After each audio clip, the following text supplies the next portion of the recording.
वृत्वां दन्तिष्ठद्दशाङ्गुलम्।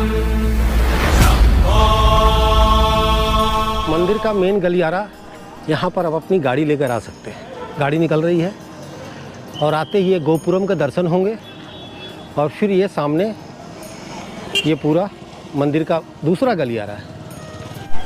अभी मंदिर के गोपुरम में रिनोवेशन का काम चल रहा है। भाई 6ठी शताब्दी की ये मंदिर है, देखिए इतनी पुरानी।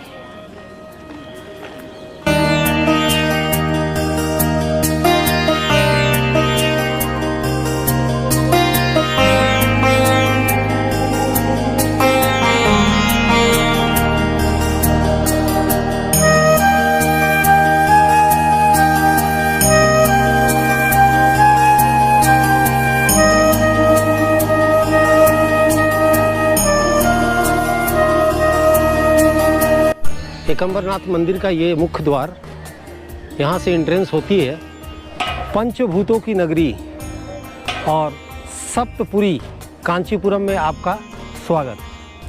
भारत में कुल 7 ऐसे नगर हैं जिन्हें सप्तपुरी कहा गया है।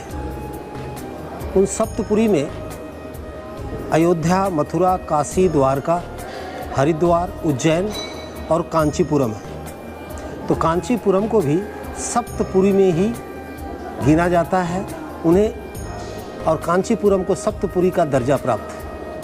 आज मैं जिस मंदिर में हूँ उसे एकम्बरनाथ मंदिर कहते हैं।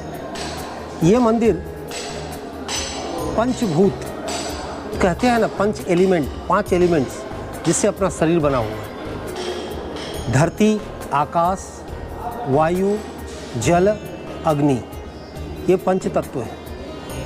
एकम्बरनाथ मंदिर पृथ्वी तत्व को दर्शाता है, क्योंकि यहाँ माता पार्वती ने मिट्टी का शिवलिंग बनाया था और बनाने के बाद भोलेनाथ ने दर्शन दिए, और दर्शन देने के बाद माता पार्वती ने भोलेनाथ से विवाह किया, और विवाह करने के बाद माता पार्वती का नाम कामाक्षी पड़ा। और ये देखिए बगल में भी गोपुरम का रिनोवेशन का काम चल रहा है, और चारों तरफ ग्रेनाइट के पत्थर रखे हुए हैं और सभी तरफ काम चल रहा है। अभी मैं एकम्बरेश्वर मंदिर में हूँ।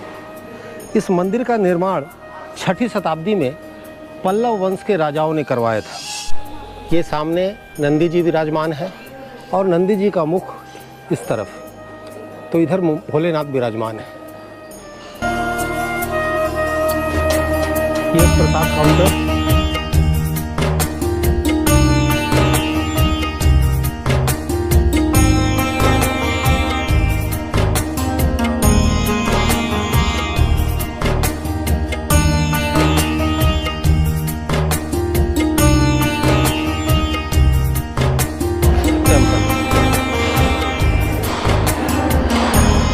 अभी मैं एकम्बरनाथ मंदिर में हूँ। ये दक्षिण भारत का सबसे बड़ा मंदिर है। इसका गोपुरम 190 फीट ऊंचा है, और मंदिर के भीतर ये सारे शिवलिंग बने हुए हैं, और मंदिर के भीतर में ही 3500 साल पुराना आम का पेड़ है, जहाँ माता पार्वती ने तपस्या की थी शिवजी से विवाह करने के लिए। ये देखिए आम का पेड़,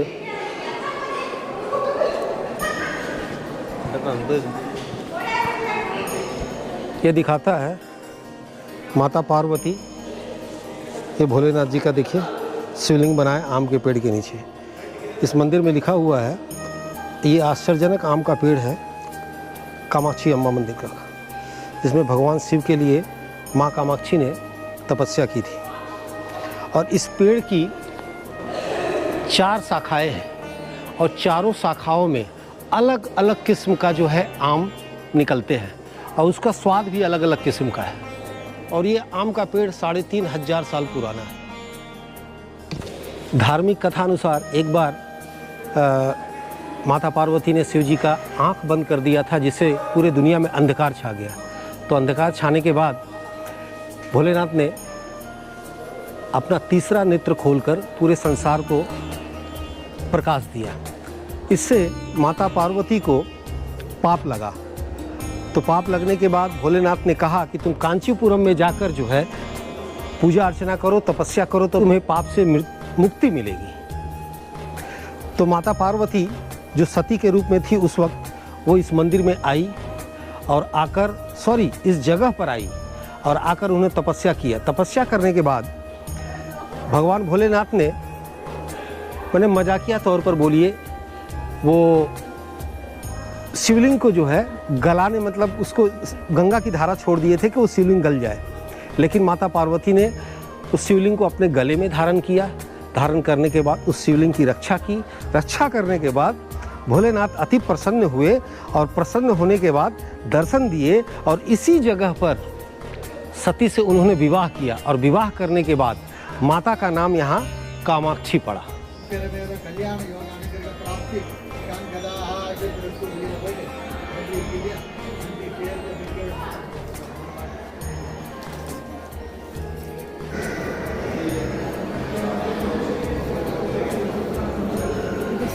तो इस तरह एकम्बरनाथ मंदिर की मेरी यात्रा यहीं पूरी होती है।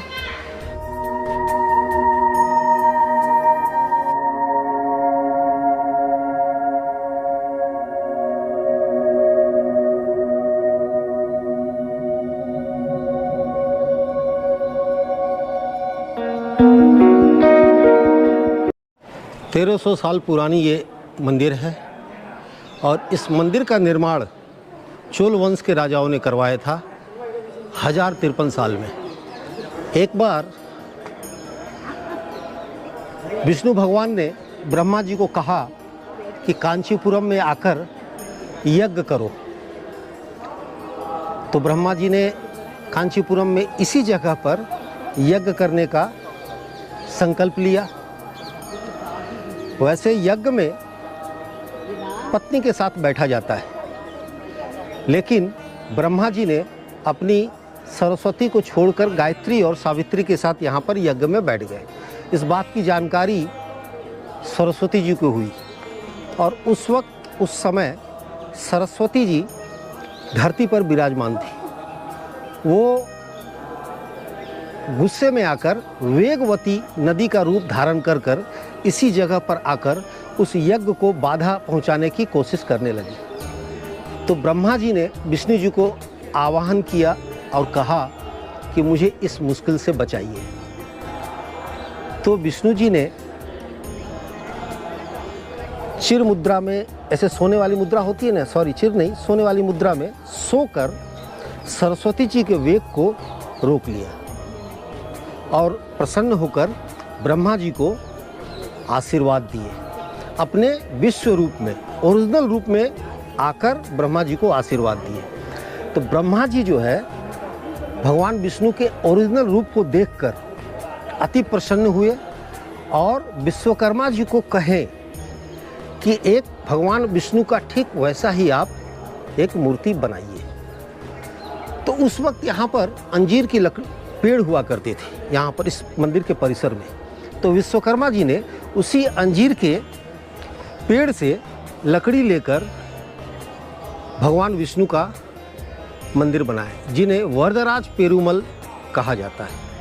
भगवान की जब यज्ञ होने लगी और उस मूर्ति को जब रखा गया तो उस यज्ञ की ज्वाला से भगवान जल गए। तो विष्णु भगवान ने फिर कहा कि मेरी मूर्ति को इसी आनंद सरोवर में, जो मेरे सामने है, इसी आनंद सरोवर में पूजा करने के बाद इसको विसर्जन करके रखना नीचे में भीतर, और 40 साल के बाद फिर इसको निकालना यहाँ से और मेरी पूजा होगी और मैं भक्तों को दर्शन दूंगा।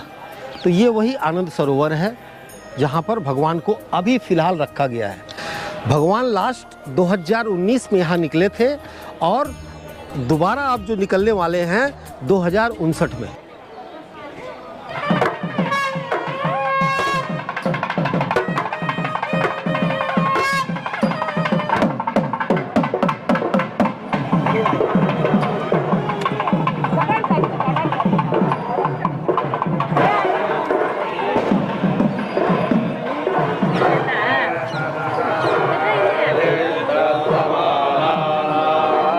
भगवती और ये देख रहे हैं ना माला, ये माला भाई गले में वैसे नहीं आई है, मेहनत लगी है, भक्ति लगी है और शक्ति भी लगी है। तो मैं मंदिर के अंदर गया जब, तो चढ़ावे में तिरुपति में भी खूब चढ़ाया जाता है क्योंकि ये देने वाले भगवान हैं। तो मैंने कुछ डाला, डालने के बाद पुजारी जी खुश हुए, उन्होंने बोला कि भीतर आओ, आकर पति पत्नी के साथ आप पूजा करो, गोत्र लेकर घर के बाकी जितनी भी संतान है, पिता है, माता पिता, सबका नाम के ऊपर पूजा करो। तो अंदर गए और भाई क्या बताऊं, वहां पहुंचकर सबसे पहले वो 2 माला दिए। एक माला जो है मेरी पत्नी ने मेरे गले में लगाया, डाला, और मैं एक माला अपनी पत्नी के गले में लगाया, डाला। तो इस तरह बैठ कर खड़ा होकर हमने पूजा की और जल के छींटे जो होते हैं ना, वो मेरे मुंह पर मारे गए और मेरी पत्नी के भी मुंह पर मारे गए। और इसके बाद कम से कम आधे घंटे मैं गर्भगृह के अंदर में था। भाई ये मैंने क्या बताऊं, इसके शब्द नहीं है मेरे पास बोलने के लिए कि मैं कैसा फील कर रहा हूं। ऊपर वाली कृपा है।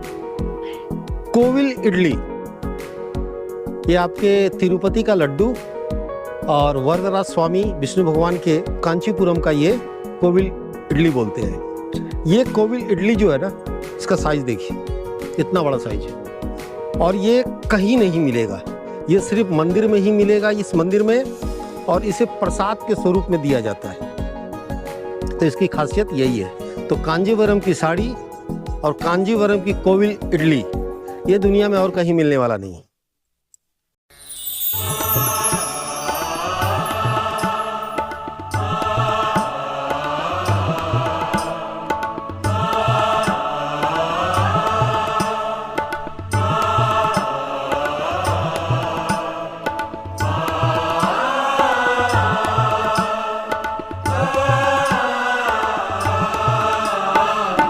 तो भाई इस मंदिर का इतिहास ये है, इस मंदिर का इतिहास एकम्बरेश्वर नाथ मंदिर के साथ जुड़ता है।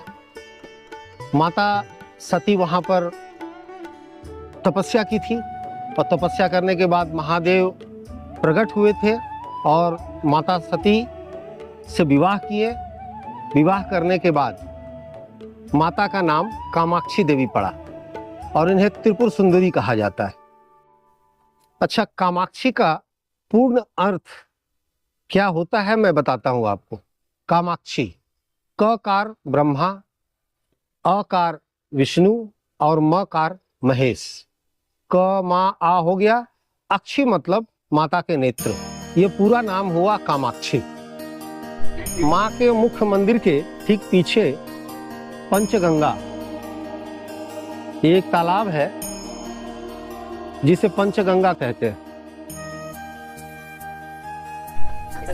ये मंदिर कब बना था इसकी ठोस जानकारी इतिहास में भी नहीं है। चूंकि कांचीपुरम पल्लवों की राजधानी रह चुकी है, इसलिए ऐसा कहा जाता है। इतिहास के मतलब स्ट्रक्चर को एग्जामिनेशन करने के बाद आर्कियोलॉजिकल सर्वे ऑफ इंडिया ने जब स्ट्रक्चर को एग्जामिनेशन किया तो फिर उन्होंने अंदाजा लगवाया कि इस मंदिर को 6वीं शताब्दी में पल्लव राजाओं ने निर्माण किया था। ये सब नए स्ट्रक्चर है, नए ग्रेनाइट लगे हुए हैं। ये सब देखिए, ये हाथ लग कर ये चिकने हो गए। यहाँ मंदिर की भोग की लाइन लगी हुई है, यहाँ भक्त अपने प्रसाद को ग्रहण कर रहे हैं। ये सामने मुख्य गर्भगृह। तो अभी कामाक्षी देवी मंदिर से निकल चुका हूँ और अभी जा रहा हूँ कैलाशनाथ टेम्पल।